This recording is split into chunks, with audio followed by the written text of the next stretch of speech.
kinakabahan ako pero this is it na talaga. Nandito na ako eh. Before I start, nais ko pong magpakilala. My name is Mariam Pinagawa, 29 years old, tugong Mindanao. So medyo tigas ko yung pagmigkas ko ng Tagalog, pasensya na po.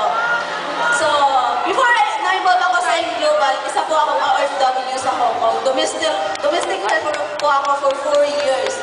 So, doon ko po siya nakilala at doon ko rin po nag-start ng work ko. Unang-una, mahirap kasi bilang isang OFW, 16 hours kaming nakatayo, 16 hours kaming nagtatrabaho. Sa mga OFW, I'm sure nakaka-relate kayo. Minsan pa nga, may bantay pa kami. Ang pinakamahirap doon, sa isang linggo, isang beses lang kaming baka-off. Minsan pa nga, wala eh. Kaya ang hirap talagang gawin ang business. Kasi ang business natin is mag-recruit. So sabi ng upline ko, Mer, alam ko makakaya natin to. So, thank you sa lahat ng nagturo sa amin kung paano gawin ang business through online. Doon ko ginawa yung business, doon namin nag-start, doon lumaki ang grupo ko. After 10 months po na ginawa ko yung AIM Global part-time, nakapag-for good po ako dito sa Pilipinas.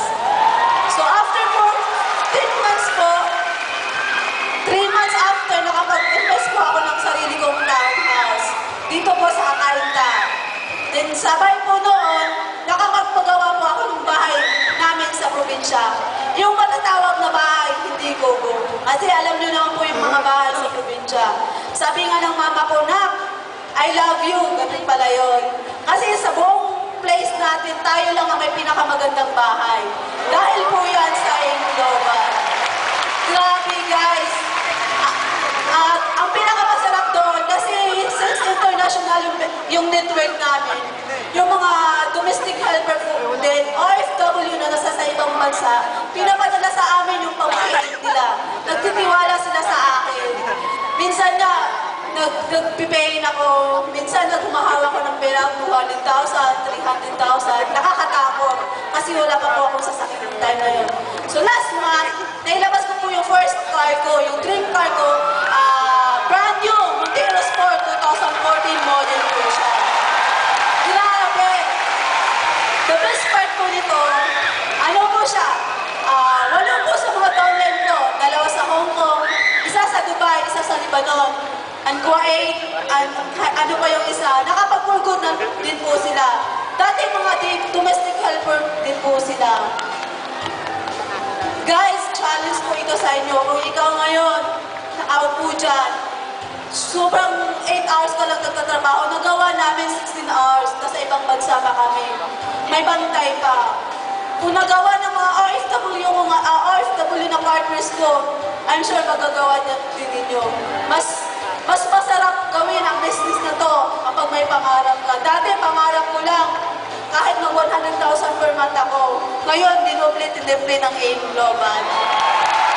Sa lahat ng uplines ko, sa ulo ng Alliance Unicorn International ang Brian Tumada, isang ka mga inap, thank you so much sa walang sawang pagsuporta at pag-guide sa akin. Kay Upline Norito Amel Jr., Upmay Buksing, Fatima Balin, salamat po ng marami dahil na-share ninyo kung paano ang gagawin yung business na ito through online.